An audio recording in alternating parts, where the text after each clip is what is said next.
Guys, 22 जुलाई। आज हम लोग देखते हैं कि कौन कौन से अलर्ट सिस्टम ने जनरेट किए और कैसे उसमें ट्रेड ली गई। ये स्क्रिप्ट आपके सामने है। जैसे मैं अगर मेन विंडो लेके आऊँ, ये मेन विंडो है। मेन विंडो मीन्स अलर्ट की जो मेन विंडो है। अब यहाँ पर जब हम अलर्ट की बात करते हैं तो आज भी नॉर्मल से थोड़े ज़्यादा अलर्ट थे। एक ये जो आपको सेगमेंट दिखाई दे रहा है, ये सेगमेंट है जो 9:25 को जो स्क्रिप्ट जनरेट हुई। 1 2 3 4 5 6 7 8 9 10 11 टोटल 11 स्क्रिप्ट थी। तो ये कंडीशन 2 वाली मैंने नहीं देखी क्योंकि ये अपने आप में बहुत सारे स्टॉक्स थे। तो ये हमारे स्टॉक्स हुए जो सिस्टम ने आज जनरेट किए। अब इसके बाद हम बात करते हैं कि इसमें एंट्री किस तरह से ली गई। तो सबसे पहला जो हमारा जॉब है वो हमारा जॉब है कि यहां पर पहले हम लोग प्रोफाइल चार्ट ओपन करें। पहले मैं प्रोफाइल चार्ट लेके आता हूं और देखो यहां पर एक जरूरी चीज जो मैं पहले डिस्कस करूंगा वो है कि एक बार निफ्टी को देखते हैं। एक्चुअली निफ्टी का जब स्ट्रक्चर हम देखेंगे तो काफी चीजें हमें क्लियर होना शुरू हो जाएंगी। अब ये निफ्टी का हमारा चार्ट है। अगर निफ्टी को हम देखते हैं तो कॉन्टेक्स्ट में एक तो अपसाइड वैल्यू बनी है, इसको मैं वैल्यू 1 कहता हूं। एक वैल्यू बनी है डाउन साइड, जिसको मैंने वैल्यू 2 कहा। तो निफ्टी को देखने के बाद क्या समझ में आएगा कि आज निफ्टी में बहुत ज्यादा मूवमेंट नहीं आएगा। रीजन, ये ओपन हुआ, प्राइस अपसाइड जाएगा तो रिजेक्शन आएगा, और जब प्राइस डाउन साइड आएगा तो ये जो चंक है वॉल्यूम का, ये सपोर्ट का काम करेगा। भाई या तो ओपनिंग इसके नीचे होती, कोई दिक्कत नहीं होती, ओपनिंग थोड़ा और ऊपर होती, या ये जो एक्टिविटी डाउन साइड हुई है कुछ इस तरह से होती कि ओपन और प्राइस अपसाइड जाता तो पिक्चर चेंज होती। लेकिन यहां पर क्या हुआ, प्राइस ओपन हुआ, दोनों के बीच में एक सैंडविच टाइप की कुछ ना कुछ चीज बनी, upside resistance, down side support, और प्राइस ने धीरे धीरे डाउन साइड आना शुरू किया। और ये क्लियर है कि निफ्टी बहुत ज्यादा डाउन अभी नहीं आएगा। तो स्टॉक्स जो हम लोग देखेंगे वो बड़ा केयरफुली देखना पड़ेगा, स्पेशली टारगेट्स के लिए। राइट, अब हम चलते हैं सबसे पहले डॉक्टर रेड्डी। डॉक्टर रेड्डी को जब हम देखते हैं तो क्या समझ में आएगा, ठीक है, डॉक्टर रेड्डी चलने के लिए हमारे पास स्पेस है। डॉक्टर रेड्डी हमारी लिस्ट में है। जब हम ग्रेसिम को देखते हैं, ग्रेसिम को मैं शॉर्ट नहीं कर सकता हूं, जोन के नीचे जाके रुकना शुरू किया। शॉर्ट नहीं कर सकता हूं क्योंकि कॉन्टेक्स्ट में सीवीए बना हुआ, ये स्टॉक मेरी लिस्ट में नहीं आएगा। एसीसी सेम स्ट्रक्चर, ये मेरी लिस्ट में नहीं आएगा। टाटा मोटर को मैंने एक्चुअली अवॉइड किया है।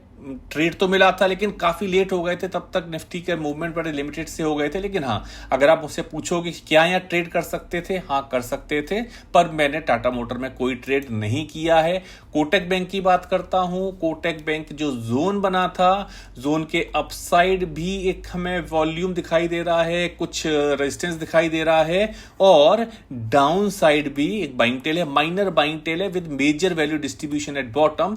डाउन साइड भी नहीं आएगा तो कोटक भी हमारी लिस्ट में नहीं रहा। अब आप देखो कि स्टॉक्स किस तरह से कम होना शुरू कर रहे हैं। राइट, अभी तक हम देखते हैं तो डॉक्टर रेड्डी, बस एक स्टॉक हमारी लिस्ट में आया, औरो फार्मा। फॉर श्योर औरो फार्मा के पास चलने के लिए जगह, ये लिस्ट हमारी लिस्ट में रहेगा। इसके बाद मैं बात करता हूं ल्यूपिन के पास चलने के लिए जगह, ये हमारी लिस्ट में रहेगा। अंबुजा सीमेंट की मैं बात करता हूं, इसके पास चलने के लिए जगह हमारी लिस्ट में रहेगा। एक्सिस बैंक हमारी लिस्ट में नहीं रहेगा। रीजन, एक स्ट्रॉन्ग वीपीओसी टॉप साइड है, देखा जाए तो बी प्रिंट में एक ईवीआर दिखाया, प्राइस डाउन साइड आया, नीचे ब्लू प्रोफाइल बना हुआ है। आने वाले टाइम में ये जो दो प्रोफाइल है, सियान और ब्लू, ये बड़े मूवमेंट के लिए क्लू दे रही है, इंडिकेशन एक बड़ा मूवमेंट आने की तैयारी कर रहा है एक्सिस में।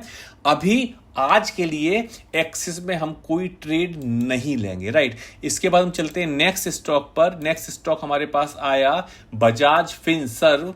बजाज फिनसर्व आप देखो तो बिल्कुल ये जब मॉर्निंग में ओपन हुआ तो उस टाइम जगह था चलने के लिए, लेकिन जो डे बिफोर यस्टरडे जो प्रोफाइल है, ये कुछ आपको एक होता है, एक कॉन्फिडेंस यहाँ नहीं मुझे मिल पाएगा क्योंकि जो पीओसी है वो बॉटम पर है और मेजर जो वैल्यू डिस्ट्रीब्यूशन है वो बॉटम पर है। इस वजह से बजाज फिनसर्व मेरी लिस्ट में नहीं था। निफ्टी बहुत क्लियर मेरा माइंड फ्रेम है कि निफ्टी के जो मूव हैं वो आज लिमिटेड मूव रहेंगे। अब हम एक एक करके स्टॉक देखना शुरू करते हैं।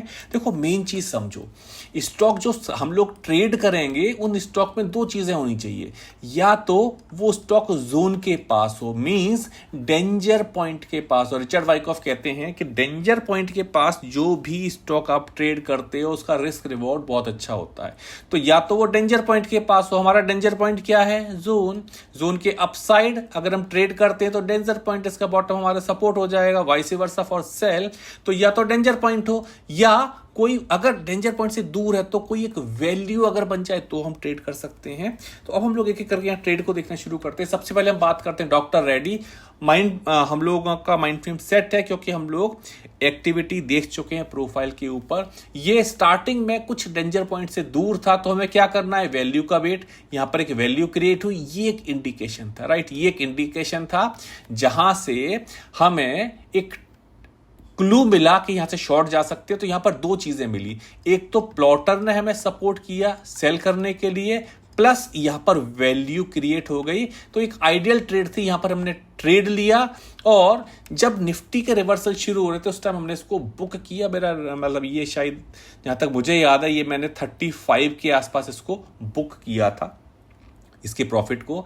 तो एक हमारी ट्रेड हुई डॉक्टर रेड्डी में। डॉक्टर रेड्डी को अगर छोटे टाइम फ्रेम पर हम देखते हैं, ये मैं इसका छोटा टाइम फ्रेम और लगाता हूं, ये देखो मैंने छोटा टाइम फ्रेम लगाया, यहाँ पे बहुत क्लियर होगा आपको। मैंने एक लाइन भी यहाँ पर ड्रॉ की थी, ड्रॉ के बाद ये एक स्ट्रॉन्ग ईवीआर आया, लोअर वैल्यू एक्सेप्ट हुई थी और प्राइस यहाँ से डाउन साइड गया। ये हुई डॉक्टर रेड्डी की ट्रेड। जब यहां पर ये जो जगह है, जो लोअर एरिया जहां से एक रिवर्सल हमें देखने के लिए मिला, ये वही जगह है जब निफ्टी प्रीवियस डे वीपीओसी पर सपोर्ट ले रही थी। एक क्लू था निफ्टी को, आप देखते हो तो यहां से हमें एग्जिट करना चाहिए। ग्रेसिम, जैसा मैंने कहा, ग्रेसिम मेरे लिए कोई ट्रेड नहीं थी, वैल्यू के नीचे है, ठीक है, वैल्यू को क्रॉस नहीं कर पाया एग्रीड, पर हम इसको ट्रेड नहीं ले सकते हैं। सेम विद एसीसी, हालांकि प्लॉटर ने हमें क्लियर सिग्नल दिया था, एक हट बना, ये क्लियर सिग्नल सेल का दिया था, प्राइस डाउन साइड गया, पर जो सिस्टम है उसके अकॉर्डिंग एसीसी में हमारी कोई ट्रेड नहीं है, टाटा मोटर हमारी कोई ट्रेड नहीं है, कोटक बैंक हमारी कोई ट्रेड नहीं है। औरो फार्मा हमारे लिए ट्रेड बनी और औरो फार्मा की जो ट्रेड थी वो वैल्यू बेस्ड ट्रेड थी। वैल्यू बेस्ड मींस यहां पर एक जब वैल्यू क्रिएट हुई उसके बाद हमने इसमें ट्रेड लिया और मार्केट प्रोफाइल पर हमने इसका टारगेट लिया। ल्यूपिन की जो ट्रेड है वो जोन बेस्ड ट्रेड है, डेंजर पॉइंट यहां बिल्कुल ये जो जोन बना इसके पास में रिजेक्शन मिला, ये एक क्लू था और हमारी एंट्री यहां पर हुई, प्राइस डाउन साइड गया, प्रोफाइल से इसका टारगेट आया। ये ट्रेड हमारी हुई ल्यूपिन की। अंबुजा सीमेंट एक बाई थी। जैसा कि मैंने स्टार्टिंग में कहा कि निफ्टी पर बहुत ज्यादा हम उसके मूव को बहुत ज्यादा कंसीडर नहीं कर सकते हैं, तो यहां पर मेरी एंट्री हुई थी और जैसे ये बार ऊपर जाकर क्लोज हुई थी यहां पर मेरी एग्जिट हो गई थी, ठीक ठाक से मुझे पॉइंट मिल गए थे, दैट्स इट। इसके अलावा अंबुजा में बाकी कोई सच रेफरेंस नहीं था जहां पर हम टारगेट की बात करते हैं।